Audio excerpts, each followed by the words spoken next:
শুভ সকাল বন্ধুরা, কেমন আছো তোমরা সবাই? আশা করছি সবাই খুব ভালো আছো, আর যে যেখানে আছো সুস্থ আছো। তোমাদের ভালোবাসা আশীর্বাদে আমরাও সবাই খুব ভালো আছি। তো আজকের ব্লগটা আমার এই ছোট্ট গার্ডেনটা দিয়ে শুরু করলাম। তো আজকে তোমাদেরকে আমি দেখাবো আমাদের যেই কাঁচা লঙ্কা গাছগুলো লাগানো হয়েছিল, তার মধ্যে দেখো বেশ কিছু কাঁচা লঙ্কা হয়েছে। আর অনেক দিন ধরেই দেখছি লঙ্কাগুলো কিন্তু মোটামুটি ভালোই বড় হয়েছে। কিন্তু দুঃখের বিষয়, এইবারও যে কাঁচা লঙ্কাগুলো বাড়িতে হয়েছে, এই কাঁচা লঙ্কাগুলোতে এক ফোঁটাও ঝাল নেই। আর এই কাঁচা লঙ্কাগুলো আজকে রান্নাতেই আমি ব্যবহার করেছিলাম। তো রান্নাটা তো ভালোই হয়েছিল, কিন্তু ঝাল একটুও হয়নি। তার জন্য খাবারটা খেতে তেমন একটা ভালো লাগছিল না। আর যতবারই আমাদের বাড়িতে লঙ্কা গাছ লাগাই না কেন, এই রকমটাই হয়। কেন হয় বুঝতে পারি না, কারণ যেখান থেকে আমরা চারা গাছ নিয়ে আসি সেখান থেকে তো নিশ্চয়ই আরও লোকে নিয়ে যায়। সবার সাথেই কি এরকমটা হয় কি জানি না। তবে আমাদের বাড়িতে যতবার কাঁচা লঙ্কা গাছ লাগিয়েছি, এই কাঁচা লঙ্কা কিন্তু পুচকুচোনাও চিবিয়ে খেয়ে নিতে পারে। মানে এক ফোঁটা ঝাল নেই যেটাকে বলে। আর ভাঙার পরে যদি নাকের সামনে নিয়ে যাওয়া হয়, মনেই হয় না যে এগুলো কাঁচা লঙ্কা। কী করা যাবে এখন? মাটিতেই হয়তো আমাদের কিছু সমস্যা আছে। আর তোমাদের দাদাভাই তো সার দিয়েছে, তারপরেও যখন এরকম হচ্ছে, তাহলে মনে হয় না বাড়িতে আর এগুলো লাগিয়ে কোনো লাভ হবে। তবুও আমার ইচ্ছা আছে যে এই ছোটো মোটা মোটা কাঁচা লঙ্কাগুলো হয়, তো সেই গাছগুলো একবার লাগিয়ে দেখব সেই লঙ্কাগুলো কেমন হয়। কারণ বলে যে বাড়িতে যদি মাটি বা সার যদি ভালো না হয়, তাহলে কিন্তু গাছ ভালো হয় না। মানে আমাদের এইখানে যে গাছগুলো লাগানো আছে, এখানে প্রচুর পরিমাণে সার আছে, জানো তো, সেই মাটির সার যেটাকে বলে। তো প্রচুর জিনিসপত্র এখানে ফেলা হয়েছে। প্রথমে আমাদের এখানে একটা ডোবা ছিল, যেখানে আমাদের সব রকম নোংরা জলগুলো বাড়িতেই পাস হতো। এখন নয়, পাঁচিলের বাইরে সেটাকে বের করে দেওয়া হয়। তো তারপর থেকে কোনো গাছ লাগালে পরে এখানে কিন্তু গাছগুলো তেমন একটা বড় হয় না। আর নতুন করে মাটি ফেলে আবার গাছ লাগানো, সে তো অনেক খরচা। তো তার থেকে ভালো মনে হয় যে বাজার থেকে চলো অল্প স্বল্প কিছু সবজি কিনে খাওয়া। তো অনেকগুলোই কিন্তু লঙ্কা হয়েছে, দেখে বুঝতেই পারছো। তবে ঝাল একটুও ছিল না। আর বেগুন গাছগুলোতে ওই একটা দুটো করে ফুল আসে, আর তারপরে কিন্তু ফুলগুলো ঝরে পড়ে যায়। আর কিছু কিছু বেগুন গাছ তো একদমই সেই ছোট রয়ে গেছে, যেমন লাগানো হয়েছিল পরে একটু বেড়েছে, তারপরে দেখো পাতাগুলোও কেমন হয়ে গেছে আর গাছটাও কেমন হয়ে গেছে। তো এইভাবেই চলছে। এখানে একটা সুপারি গাছ, তারপরে গোলাপ গাছ, এগুলো সব লাগিয়ে রেখেছি এক্সট্রা ডাল কেটে কেটে। আর দেখা যাক এই বেগুন গাছগুলোতে ফুল এসেছে, এগুলো থাকে কি থাকে না। তো গাছগুলো তো লাগানো হয়েছে সেপ্টেম্বর মাসের দিকে, আর তখন থেকে নিয়ে এখন তোমার জানুয়ারি মাস চলছে। তারপরেও কোনো রকমের কোনো এখনও ফসল হয়নি, ফল হয়নি, সবজি হয়নি, কিছুই হয়নি। আর সবজির যত খোসা থাকে আমি সব এখানেই জড়ো করি, যাতে একটুখানি সবজির সারটা হয়। আর আলুতে যেগুলো গাছ বেরিয়ে গেছিলো, তো আলুগুলোও এখানে ফেলে রেখেছি। আলু গাছ হতে পারে, কারণ আলুগুলো খুবই খারাপ হয়ে গেছে। এগুলো দিয়ে আর গাছ হবে বলে মনে হচ্ছে না, তাও ফেলে রেখেছি যদি টুকটাক গাছ হয়। তো এখানে নীলকণ্ঠ গাছটা বেশ অনেকটা বড় হয়ে গেছে, আর বারবার এই বাঁশটার থেকে পড়ে যায়, তো সেটাকে ভালো করে একটুখানি বেঁধে দিলাম। আর এখানে রয়েছে ক্যাকটাস গাছটা। তো এটা আস্তে আস্তে বাড়ছে, যখন এনেছিলাম তখনকার থেকে একটু বড় হয়েছে। আর পিঁয়াজের মধ্যে হয়ে গেছিলো গাছ। তো পেঁয়াজ কলি গাছগুলোকে, মানে পেঁয়াজ গাছগুলোকে অনেক দিন আগে লাগিয়েছিলাম, তো দেখো বেশ সুন্দর কিন্তু কলি হয়েছে, একদম কচি কচি হয়েছে। আর এগুলো আরেকটু বড় হলে পরে বাড়িতেই কেটে খেয়ে নেব। তো পেঁয়াজ কলি খেতে তো আমাদের খুবই ভালো লাগে, আর শীত চলে যাচ্ছে, শেষের দিকে বাড়ির পেঁয়াজ কলি খাওয়া হবে। আর এখানে এখন কাকু এসেছে মাছ দিতে। আমি আগের দিন বলেছিলাম যে আমাকে মাছ দিয়ে যেও। তো আগের দিন আমাদের খাওয়ার মতন সেরকম কিছু মাছ ছিল না। আমি ধরো সব রকম মাছই খাই, কিন্তু ছেলে মেয়ে যেহেতু খায় না, তো ওই জন্য বাড়িতে সব সময়ের জন্য যেটা আমরা তিনজন মিলে খেতে পারবো, তো সেটাই নেওয়া হয়। বিশেষ করে শুভ, পুচকুসোনা, সুজি এরা খেতে পারবে সেরকমই মাছ নেওয়া হয়।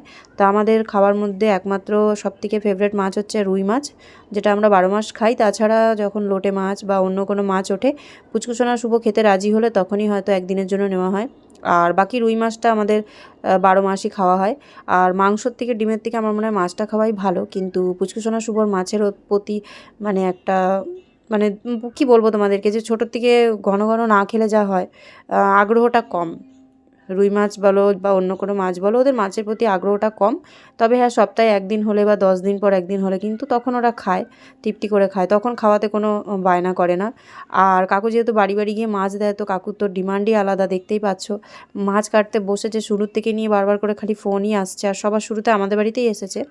তো এইখানে আমি ভাতও বসিয়ে দিয়েছি। মাছটা দিয়ে যাওয়ার পরে মাছটাকে ধুয়ে নিয়ে, তো সকালবেলা রান্নাটা বসিয়ে দিলাম, একবারে দুপুরে রান্নাও করে নেব। তো শুভ যেহেতু পড়তে যাবে, তো তাড়াতাড়ি করেই ভাতটা বসিয়েছি। আর ভাতটা হয়েও গেছে। তারপরে এখানে আমি মাছগুলো ভেজে নেব। তো সকালবেলা ওদের 2 ভাই বোনকে ডাল সেদ্ধ, মাছ ভাজা আর ঘি দিয়ে ভাত দেবো। আমি যেহেতু এখনও পুজো পাঠ করিনি, সকালে বাসি কাজকর্ম সেরে কাপড় চোপড় ছেড়ে যেহেতু রান্নাবান্না করছি, পুজোটা এখনও হয়নি, যেহেতু স্নান করিনি, তাই স্নান করে পুজো দিয়ে তারপরে আমি খাবার খাবো। তো ওদের 2 ভাই বোনের জন্য খাবারটা আমি রেডি করে দিচ্ছি। আর সকালবেলার দিকে আমি চা বিস্কুট খেয়েছি, অল্প করে মুড়ি খেয়েছিলাম। আর রান্না কিছুটা সেরে রাখলাম শুরুতেই, তারপরে বাকি রান্নাটা আবার পরে করব। তো এখন সকালবেলা প্রথম দিকে ভেবেছিলাম যে মাছের ঝোল আর ভাত করে নেব, কারণ সন্ধেবেলা আমাদের একটা নেমন্তন্ন আছে, তোমাদের সঙ্গে শেয়ার করব ভিডিওতে। একটা বাচ্চার রাইস সেরিমনি আছে, মানে অন্নপ্রাশন যেটাকে বলে। তো সেখানে আমরা যাব, আমাদের ইনভাইট করা হয়েছে ডান্স ক্লাস থেকে, মানে পুচকুসোনা যে নাচের ক্লাসে যায়, তো সেখান থেকে আমরা ইনভাইটেড। আর তাছাড়াও মানে পার্সোনালিও নেমন্তন্ন আছে, সেটা তোমাদেরকে আমি ব্লগে পরে শেষের দিকে বলবো। তো ওদের জন্য সকালবেলা এখন ডাল সেদ্ধ, ভাত আর মাছ ভাজাটাই রেডি করে দিলাম। আর শুভ খেয়ে এখন পড়তে যাবে, মোটামুটি 11টা মতন বাজে, খাওয়া দাওয়া করে 11:30টার সময় বেরোবে। আর পুচকুসোনাকেও আমি খাইয়ে দেবো, কারণ ওর খেতে যেহেতু সময়টা একটু বেশি লাগে, আর বাড়িতে আছে তো পড়তেও বসাতে হবে, তাই সময় নষ্ট না করে রান্নাটা সেরে নিয়ে প্রথম দিকে আমি শুভকে খেতে দিয়ে তারপরে পুচকুসোনাকেও খাইয়ে দিয়েছি। আর মাছ ভাত দিয়েই শুধু খাবে যেহেতু, তো ওই জন্য শুভকে 2টো পেটির মাছ দিয়েছি আর পুচকুসোনাকে একটা। আর এদিকে ওদেরকে খাবার দাবার দিয়ে তারপর আমি মাছের তেলটা রান্না করে নিলাম প্রথমে। আর এই যে কাঁচা লঙ্কাগুলো দেখছো, এগুলোও কিন্তু বাড়িরই কাঁচা লঙ্কা, আজকে সব রান্নাটাই বাড়ির কাঁচা লঙ্কা দিয়েই করেছি, তবে একটুও ঝাল হয়নি, কিন্তু মাছের তেলটা খুব টেস্টি হয়েছিল। খুব সহজ মাছের তেল রান্না করা, আর খেতে তো দারুণ লাগে। মাছের তেল হলে পরেই মনে হয় 1 থালা ভাত খাওয়া যাবে, এরকম একটা ব্যাপার। আর আজকের মাছের তেলটা একদম টাটকা ছিল আর খুবই পরিষ্কার। আর এখানে মাছটা করব যেহেতু পোস্ত দিয়ে, মানে ওই যে রুই পোস্ত যেটাকে বলে, তো সেই জন্য সব কিছু রেডি করে রাখলাম। এবার স্নান করে তারপরে মাছটাকে খালি রান্না করব। তো এখানে পুজোটা আমি দিয়ে নিয়েছি। বাড়িতে আজকে দেখলাম বেশ কিছু জবা ফুল ফুটেছে, কিন্তু আর কোনো ফুল ফুটছে না, শিউলি ফুল থেকে শুরু করে কোনো ফুলই এখন আর ফুটছে না। তাই ঠাকুরকে যে কটা ফুল ফুটেছে তো সেগুলোই দিয়েছি। আর 2টো শিউলি ফুল ফুটেছিল, একদম গাছের কোনায় ছিল, তো সেখান থেকে নিয়ে এসে বাপ্পাকে দিয়েছি। ফুল ছাড়াই ঠাকুরকে এখন পুজো দিতে হচ্ছে। আবার যখন বাজার যাব তখন হয়তো আবার গাঁদা ফুল নিয়ে আসবো, তখন আবার পুজো দেওয়া হবে। আর বর্ষাকালে তো কোনো অসুবিধা নেই, তখন তো ফুলের অভাব হয় না, গাছে কম বেশি ফুল ফোটে। আর শীতকালেও অনেক রকমের ফুল ফুটেছে, কিন্তু এখন যেহেতু শীত চলে যাচ্ছে তো একদমই গাছে ফুল নেই। আর এখানে আমি স্নান করে পুজো দেওয়ার পরে কিন্তু পোস্তটা আজকে শিলনোড়াতেই বেটে নিচ্ছে। আজকে মন করছিল না যে আর মিক্সারের মধ্যে পিসার, মন করছিল যে একটু শিলনোড়াতে পিষে খাই, কারণ শিলনোড়াতে দেখবে যে কোনো ধরনের মশলা পিষে কিন্তু রান্না করার মজাটাই আলাদা, আর খেতে যা দারুণ লাগে সে আর বলার কথা না। তো মা আমাকে এই শিলনোড়াটা দিয়েছিল, খুব ছোট, তোমরা দেখে বুঝতেই পারছো, একদম সাইড দিয়ে মানে পড়ে যাবে এরকম ব্যাপার। তো আমার কিন্তু শিলনোড়াতে পিষতে খুব ভয় লাগে, কারণ অর্ধেক সময় মশলা হয় যে পড়ে যায়, আর কুড়িয়ে জিনিস তুলতে আমার ভালো লাগে না, যেহেতু নোংরা তো কম বেশি থাকেই মেঝেতে। তো আজকে খুব সাবধানে পিষেছিলাম। আর এই শিলনোড়াটা আমার সত্যি কথা বলতে অসময়ের সাথে, যখন হয়তো কারেন্ট থাকে না বা মিক্সারে করতে ভালো লাগে না, তখন এরকম আমি শিলনোড়াতে পিষে নিই। তো মাছ ভাজার যে তেলটা ছিল তো সেটার মধ্যে আমি অল্প করে একটু কালো জিরে দিয়ে দিয়েছি, আর তার মধ্যে দিয়ে দিলাম পেঁয়াজ আর কাঁচা লঙ্কা। তো কাঁচা লঙ্কাগুলো সত্যি মানে কি বলবো তোমাদেরকে, আর এতটাই পরিমাণে মিষ্টি, মানে লঙ্কা খাচ্ছি না কি খাচ্ছি নিজেরাই বুঝতে পারছিলাম না, একটুও ঝাল নেই। তো আমার তো খুবই খারাপ লাগছিলো যে এর মধ্যে যদি বাজারের 2-4টে লঙ্কা দিয়ে দিতাম তাহলে হয়তো মাছের ঝোলটা একটু ঝাল হতো। তো একটুও ঝাল হয়নি, কিন্তু খেতে খুবই ভালো হয়েছিল, যেহেতু পোস্ত বাটা দিয়ে মাছ করছি আর অনেক দিন পর করছি। মানে মিডিলে তো ভুলেই গেছিলাম যে পোস্ত দিয়েও মাছ রান্না করা যায়, আগে বেশ ঘন ঘন খাওয়া হতো। তো পেঁয়াজটাকে আর কাঁচা লঙ্কাটাকে একটু নাড়িয়ে চাড়িয়ে নিয়ে তারপর আমি এর মধ্যে একটু হলুদ আর নুন দিয়ে ভালো করে নাড়িয়ে নিলাম, কারণ পোস্ত দিয়ে মাছ করলে পরে খুব বেশি কিছু দিতে হয় না, একদম সিম্পল। মাছের তেলেও বেশি কিছু দিতে হয় না, আর রুই পোস্ততেও বেশি কিছু দিতে হয় না। তো এটাকে দেখো ভালো করে নাড়িয়ে চাড়িয়ে পেঁয়াজটাকে একটু ভালো করে ভেজে নিয়েছি ব্রাউন করে, তারপরে আমি পোস্ত বাটাটা দিয়ে দিয়েছি। আর পোস্তটা যখন বেটেছিলাম তখন 3টে কাঁচা লঙ্কা আর তার সাথে পোস্ত, ব্যাস এই 2টো জিনিস দিয়েই পিষেছিলাম। আর এবার একটু ভালো করে একটু নাড়িয়ে নেবো, বলে পোস্ত নাকি বেশি মানে ভাজতে নেই, তেলের মধ্যে হোক বা যেখানেই হোক, তাহলে তার স্বাদ নাকি চলে যায়, উপকারটাও চলে যায়। তাই হালকা একটু নাড়িয়ে নিয়ে তারপর আবার জলটা ঢেলে দিচ্ছি তাড়াতাড়ি করে, বেশি কষাবো না। আর তারপরে ভালো করে ফুটে গেলে পরে ঝোলটা, তারপরে মাছগুলো দিয়ে দেবো। তো আমাদের যেহেতু রাত্রিবেলা নেমন্তন্ন আছে, তো দিনের বেলার জন্য আমি অল্প করেই মাছ নিয়েছিলাম, আর মাছের তেলটাও যেহেতু ছিল, সব দিন তেল পাওয়া যায় না, তেলটা খারাপও বেরোয় অনেক সময়, তো সেই জন্য আমাদের 2 টাইমের জন্য কিন্তু মাছ দিয়েই হয়ে গেছে। সকালে ওরা মাছ ভাজা ডাল ভাত খেয়ে নিয়েছে, আর এদিকে দুপুরের দিকেও আমাদের রুই পোস্ত দিয়েই কিন্তু খাওয়াটা হয়ে যাবে। তো রাতের জন্য আর কিছু রাখবো না। আর সুজির জন্য তো দিনের বেলা এখন মাছ ভাজা দিয়ে ভাত দেবো, আর রাত্রিবেলার জন্য চিকেন ভাত। তো আমরা যেহেতু যাব, ওকে তো বাড়িতে খাওয়ার কিছু ব্যবস্থা করতেই হবে, তো ওই জন্য ভাতটা একবারেই করে নিয়েছি ওর। আর আমাদের মাছ ভাজার মধ্যে ওর জন্যও একটা ভেজে নিয়েছি, কারণ আমি তো তেমন একটা খুব বেশি কড়া করে আজকে মাছগুলো ভাজিনি, হালকা তেলে ভেজেছি। রুই পোস্ততে বেশি কড়া করে মাছ ভাজতে নেই, তাহলে মাছগুলো ছোবড়া ছোবড়া মনে হয়। তো সেই জন্য ওকে আজকে ভাজা মাছ দেবো।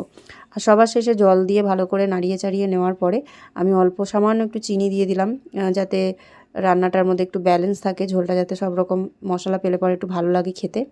আর এটা আমি দিয়েই থাকি সব রকম তরকারি বলো বা যাই বলো না কেন, ডালের মধ্যেও কিন্তু আমি অল্প করে চিনি দিই। বলে সব রকম মানে দিলে পরে টক ঝাল মিষ্টি, তাহলে জিনিসটা খেতে বেশি ভালো লাগে, মানে যেমনটা আমার মা রান্না করে দেখে এসেছি ছোটোর থেকে, তো সেইভাবেই। আর এখানে দেখো মাছগুলোকে আমি তুলে তুলে দিয়ে দিচ্ছি ঝোলের মধ্যে। তো ঝোলটাকে একটু ভালো করে ফুটাবো, যাতে ঝোলটা অনেকটা কম হয়ে যায়, একটু মাখা মাখা হয়। আর এইখানে যে সুজির জন্য মাছটা থাকলো, ওকে আমি বেশিরভাগ পেটির মাছটাই দিই, তাহলে আমার ভাত দিয়ে ওকে মাখিয়ে দিতেও সুবিধা হয়, আর ভুল করেও কোনো সময় ওর গলায় কাটা যাবে না, আর ওর কোনো অসুবিধাও হবে না। তো সেই কারণেই আমার আরও ওকে সবসময় পেটির মাছটাই দেওয়া অভ্যাস হয়ে গেছে। আর তোমরা আমাকে একটু প্লিজ কমেন্ট করে জানিও, তোমাদের যাদের বাড়িতে ডগ আছে, যে চিকেন যখন আমরা কিনতে যাই তখন কি চিকেনের সব কিছুই কি ওদেরকে দেওয়া যায়? মানে ওই যে ওদের মানে চিকেনের যে ঠ্যাংগুলো থাকে সেগুলো, তারপরে ওদের যে চামড়াটা থাকে, ওপরে চামড়াটা পরিষ্কার করে, তো এই গলা, এইসব জিনিস কি ওদেরকে দেওয়া যায়? আমি ঠিক জানি না। আমাকে যখন থেকে মানে সুজিকে এনেছি তখন থেকে ডক্টর বলেছিল যে সলিডটাই দিতে, যেহেতু তখন ছোট ছিল। তো সেই কারণে আমি সলিডটাই দিয়ে দিয়ে অভ্যস্ত হয়ে গেছি। খুব কম বেশি হয়তো ওকে একটুখানি ঠ্যাং বা দাবনা এইসব জিনিসগুলো দিই, মেটে স্টমাক এগুলো দিই, কিন্তু ওকে গলা, তারপরে নলি, এসব জিনিসগুলো দেওয়া হয় না। তো তোমরা একটু কমেন্ট করে জানিও, তাহলে এরপর থেকে ওর জন্য সেই জিনিসগুলোও নিয়ে আসবো। তো রাস্তার ডগরা যারা আছে, স্ট্রিট ডগ, তারা তো সব কিছুই খায়, ওদেরকে তো রান্না করে না দিলে ওরা কাঁচাটাও খেয়ে নেয়। কিন্তু বাড়ির ডগদেরকে খাওয়া যায় কিনা, মানে ওদের কোনো লিভারের সমস্যা হবে কিনা বা হজম করতে পারবে কিনা, তো তোমরা কেউ জেনে থাকলে অবশ্যই কমেন্ট করে জানিও। আর এরপরে যখন আমি ডক্টরের কাছে যাব তখন তো আমি ভালো করে একবার জিজ্ঞাসা করেও নেব, তবে আমার বেশি মনে থাকে না, সেই কারণে আমি মাঝে মাঝে ডক্টরের সাথে ফোনেও কথা বলে নিই, যে সব সময় তো আর সামনে থেকে দেখা হলেই যে সব কথা জিজ্ঞাসা করব তা তো আর হয় না, অনেক সময় অনেক কিছু মনে থাকে না, তাই আমি ফোন করে পার্সোনালি জিজ্ঞাসা করে নিই যখনই আমার কোনো জিনিস একটুখানি মনের মধ্যে খটকা লাগে। তো এখানে সুজির জন্য দেখো ভাতটা খুব সুন্দর করে আমি মাখিয়ে নিয়েছি, কিন্তু মাছ দিয়ে আর ভাত দিয়ে, তবে আজকে একটু জলটা কম দিয়েছি, অন্যদিন একটু জল দিয়েই দিই। তো দেখা যাক ও খেতে পারে কিনা, নাহলে এর মধ্যে হালকা একটুখানি জল দিয়ে মিক্স করে দেবো। তো এখানে খাবারটা দেওয়ার সাথে সাথেই দেখো ও আর কোনো দিকে তাকাচ্ছে না, ওকে আমি আওয়াজ দিচ্ছিলাম কিন্তু ও খেতেই ব্যস্ত। তো ও নিজের মতন খালি খেয়েই যাচ্ছে, যাকে একটু মুখটা উঠিয়ে দেখে নিল, তারপরে আবার খেতে ব্যস্ত। তো চলো ও খেতে থাকুক, আর আমাদের রান্না তো হয়েই গেছে, আমাদের মাছের ঝোলটাও কিন্তু খুব ভালোভাবে ফুটে গেছে। তো সেটা তোমাদেরকে একবার দেখিয়ে দিয়ে তারপর আমরা খেতে বসবো। আর এই আজকের দিনেই কিন্তু আমি শুভর অ্যাওয়ার্ডের ভিডিওটা করেছিলাম শুভ আসার পরে, তো সেটা তো তোমরা আগের দিন দেখেই ফেলেছো, আর সবাই খুব আশীর্বাদ করেছো, তার জন্য অসংখ্য ধন্যবাদ। সবাই এইভাবে আমার পাশে থেকো। আর এই দেখো মাছের ঝোলটা রেডি। তো চলো দুপুরে খাওয়া দাওয়া করি, একবারে ভিডিওটা তোমাদের সাথে আবার সন্ধ্যেবেলার থেকে শুরু করব। শুভ সন্ধ্যা বন্ধুরা। তো এখন বাজে সন্ধ্যে 7:30, আর তোমাদেরকে যেমনটা ব্লগের শুরুতেই বলেছি যে আমাদের এক জায়গায় নেমন্তন্ন আছে, একটা বাচ্চার অন্নপ্রাশন। তো রাত্রিবেলায় অনুষ্ঠানটা করছে, আর দিনের বেলাও কিছু নিয়ম কাজ করেছে যেটা আমি শুনলাম। তো আমাদের তো রাত্রিবেলা নেমন্তন্ন, তো সবাই রেডি হয়ে গেছি। আমি পুচকুসোনা শুভ তিনজনাই যাচ্ছি। আমার দুদিক দিয়ে নেমন্তন্ন, একটা হচ্ছে নাচের ক্লাসে, যেহেতু পুচকুসোনা নাচ করতে যায়, আর ওই বোনটার মেয়েও যায় নাচ করতে, তো সেই দিক দিয়ে আমাদের ওখান দিয়েও নেমন্তন্ন। আবার ওদের বাড়িতেই যেহেতু আমি ব্লাউজের কাজও শিখতে যাই, তো ওই জন্য সেদিক থেকেও আমার নেমন্তন্ন, তো দুদিক থেকেই নেমন্তন্ন যেহেতু। তো আমরা তিনজনে মিলে যাচ্ছি, আর আমরা যাচ্ছি নাচের ক্লাসের তরফ থেকেই, সবাই মিলে, সব মারা বাচ্চারা, আর সবাই এক জায়গায় গিয়ে একসাথে হব। গিফট আমরা একটা দিচ্ছি ফ্লাক্স, সবাই মিলে, যাতে ছোট বাচ্চা যেহেতু তো ব্যবহার করতে পারে, আর ভালো দেখে একটা দেওয়া হচ্ছে। তো সেটার এখনও ছবি আমরা দেখিনি, সেটা দেখি, যদি পারি তো ফটো তুলে পাঠাও, মানে তোমাদেরকে ভিডিওতে শেয়ার করব। আর যদি তোলা থাকে, মানে আমাদের গ্রুপে যদি শেয়ার করে, আমরা একজনকে বলেছি নিতে, তো সে বলেছে ছবি তুলে রাখবে। তো দেখা যাক তোলা হয়েছে কি হয়নি, নাহলে গিফট তোমাদেরকে দেখানো সম্ভব হবে না। আর পুচকুসোনা আমি শুভ তিনজনা রেডি হয়েছি, বাইরে ঠান্ডা আছে, তো সোয়েটার চাদর এগুলো নিতে হচ্ছে। এত ভালো করে সাজার পর ওই যে শীতকালে সোয়েটার পরতে হয়, তো এটাই আর ভালো লাগে না। তো আমি এই শাড়িটা পরলাম, অনেক দিন পর পরেছি, তো জানি না কেমন লাগছে। আর বিছানাপাতি সব কিছু এলোমেলো, এই যে সাজগোজের জিনিস সব বার করা রয়েছে, এগুলো এসে ভাঁজ করব। আর আমিও একটা চাদর নিয়ে নেব, এই যে এই চাদরটা নেব। আর সোনাদিগায়, আর সবার শেষে চশমা পরতে হবে, চশমা ছাড়া নালে রাত্রিবেলা কিছু দেখা সম্ভব নয়, যেহেতু দূরেরটা দেখতে আমার সমস্যা হয়। আর এই যে পুচু শোনা সব কিছু সেজে লাস্টে এই জ্যাকেটটা গায়ে দিতে ভালো লাগছে না বল? আর এই জ্যাকেটটার জন্য আমার ফেভারিট, এইটা আমি পরতে পারলাম না, তো আমি এই জ্যাকেটের উপরে কেস করব। তো যাই হোক, কিছু করার নেই, বাইরে এখনো ঠান্ডা আছে, পড়তে হবে। শুভও রেডি হয়েছে, আমার একটা ফুল হাতা, তাও আমাকে পরতে হবে। শুভকেও একটা জ্যাকেট পরতে হচ্ছে। আমার নেকলেসটা দেখাও, নেকলেস ফুলওয়ালা। তো এটা শাড়িতে পরেছিল সেদিনকে সরস্বতী পুজোতে। তো শুভ জ্যাকেট পরেছে, আমরা সবাই এই যাচ্ছি এখন। তো চলো, চেষ্টা করব ওখানে গিয়ে অল্প হলেও কিছু ভিডিও তোমাদের সাথে শ্যুট করে দেখাবার, কারণ বাইরে তেমন একটা কিছু ভিডিও করা হয় না আমার। আর আজকে অনেক দিন পরে যে সোনার কানেরটা পরেছি, তো আশা করছি যে ভালো লাগছে, কমেন্ট করে জানিও। সিম্পল সেজেছি, এমন কিছু সাজিনি। আর এসে তারপরে সুজিকে খেতে দেবো।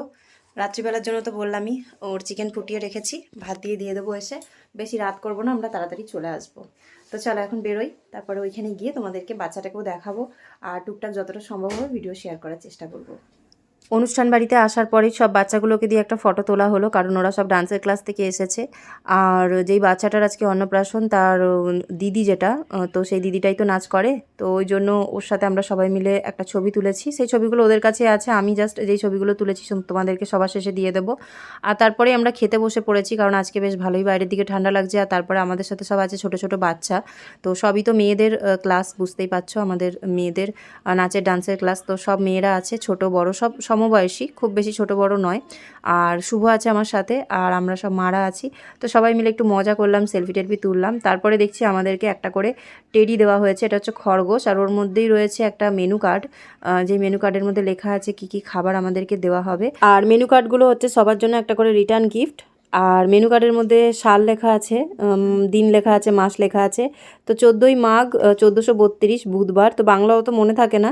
28শে জানুয়ারি এই অনুষ্ঠানটা ছিল। তো কাঁসার থালা, তার উপরে কলা পাতা, তার উপরে স্যালাড, তারপরে রুটি, একটা এক এক করে অনেক কিছুই দেওয়া হয়েছিল, কিন্তু সবটার ভিডিও করে উঠতে পারিনি।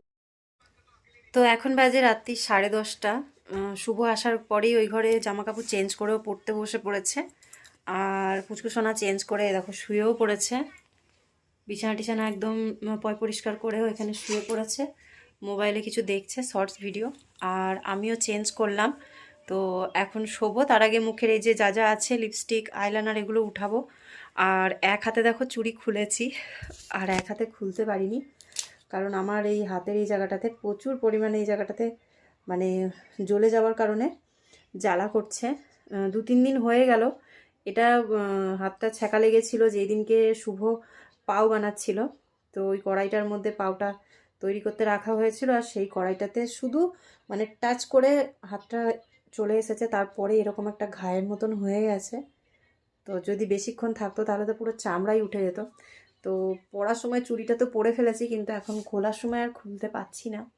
তো ভাবলাম যে থাক রাতটুকু, জ্বালাটা একটু কমুক, কারণ এখানে বোরলিং গরম করে লাগাবো, তারপরে শোবো। তাহলে কালকে সকালে উঠে এটা খুলে ফেলতে পারবো চুড়িটা। আর কানের টানের খুলে ফেলেছি, যেহেতু সোনার কানের আর গুজি দেওয়া কানের আমি খুব একটা পরতে পারি না, কান জ্বালা করে। তো খাওয়া দাওয়া খুব ভালো হয়েছে, তোমাদেরকে যেমনটা দেখালাম। আর অনেক কিছু আইটেম লাস্টে ছিল, কিন্তু সমস্যা হচ্ছে প্রচুর ভিড় হয়ে গেছিলো, আর খুব তাড়াতাড়ি খাবারও দিচ্ছিল, যার কারণে পরে আর আমি কোনো খাবারের ভিডিও করতে পারিনি। আর খাবার দাবার মানে খুবই সিম্পল, খুব ভালো ছিল। আর আমরা সবাই খুব তৃপ্তি করে খেয়েছি, বাচ্চা বড় সবাই। খালি ওই লোকজনের ভিড় হয়ে গেছিলো, খুব তাড়াহুড়ো হয়ে যাচ্ছিল। আর বেশ অনেকক্ষণই দাঁড়িয়েছিলাম আমরা, কারণ আমরা সব নাচের প্রোগ্রামের থেকে যেহেতু সবাই গেছি, আমরা ওখান থেকে নেমন্তন্ন পেয়েছিলাম। তো সবাই চলে গেল, তারপরে আমরা আসলাম, কারণ আমাদের বাড়িটা কাছে, ওদের বাড়িগুলো দূরে। তো ওই জন্য বাড়ি এসে চেঞ্জ করে আবার এতটা রাত করে আমি ভিডিওটা ভাবলাম যে এন্ড করে দিই। তো চলো আজকের ব্লগটা এখানেই শেষ করলাম। কাল সকালে উঠে অনেক কাজ আছে, ওই যে জামা কাপড় সব ওখানে রাখা রয়েছে, ভাঁজ করতে হবে, এখন আর করলাম না। তো আজকের ভিডিওটা যদি ভালো লাগে অবশ্যই লাইক কমেন্ট করে দিও, আর চ্যানেলে নতুন হয়ে থাকলে পরে সাবস্ক্রাইব করে নিয়ে আমার পাশে থেকো। তো দেখা হবে কালকে নতুন একটা ব্লগে, নতুন একটা ভিডিওতে। সবাই ভালো থেকো, সুস্থ থেকো, সাবধানে থেকো, আর সবসময় নিজেদের খেয়াল রেখো। Take care, good night, by.